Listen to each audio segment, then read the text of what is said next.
அஸ்ஸலாமு அலைக்கும். வல்லாரக்கீரை துவையல் பார்க்கலாம். வல்லாரக்கீரை நல்லா அரிஞ்சு வச்சுக்கிட்டேன். இப்போ ஒரு வாணலில் வந்து 1 டேபிள் ஸ்பூன் எண்ணெய் விட்டுக்கலாம். 1 டேபிள் ஸ்பூன் கடலப்பருப்பு, உளுத்தம்பருப்பு 1 டேபிள் ஸ்பூன் சேர்த்துக்கிறேன். 4 வரமிளகாய், 4, 5 பூண்டு அதில் சேர்த்து நல்லா வதக்கினதுக்கப்புறம் ஒரு 10 சின்ன வெங்காயம் சேர்த்து இதையும் நல்லா வதக்கிக்கலாம். இப்போ 2 மீடியம் சைஸ் தக்காளி கட் பண்ணி சேர்த்து அதையும் நல்லா மிக்ஸ் பண்ணிக்கிறேன். இப்போ இது வதங்கிறதுக்கு தேவையான அளவு உப்பு போட்டுக்கலாம். இது எல்லாத்தையும் நல்லா மேஷ் பண்ணுற அளவுக்கு வதங்கி எடுத்துக்கலாம். இப்போ நான் கழுவி வச்சுருந்த வல்லாரக்கீரையை சேர்த்துக்கிறேன். இது நல்லா இப்போ வந்து இதையும் நல்லா இந்த வெங்காய தக்காளியோடய நல்லா வதக்கி விடுவோம். இந்த அளவுக்கு நல்லா மிக்ஸ் பண்ணி விட்டு நல்லா சுண்டி வர அளவுக்கு வதக்குனதுக்கப்புறம் ஒரு 3 சில்லு தேங்காவை கட் பண்ணி சேர்த்துருக்கேன். இதுவும் நல்லா வதக்குனதுக்கப்புறம் ஆற வச்சு அரைச்சோம் அப்படின்னா தோசைக்கு இட்லிக்கெலாம் சூப்பராக இருக்கும். இதுக்கு சின்ன ஒரு தாளிப்பு கொடுத்துடலாம்.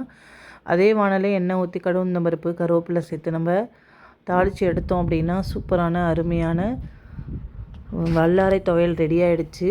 இதே மாதிரி நீங்களும் வீட்டில் ட்ரை பண்ணி பாருங்கள். இதே மாதிரி என்னோடய வீடியோஸ் நிறையா போட்டிருக்கேன். அதையும் பார்த்து மறக்காமல் லைக் அண்ட் ஷேர் சப்ஸ்கிரைப் பண்ணுங்கள்.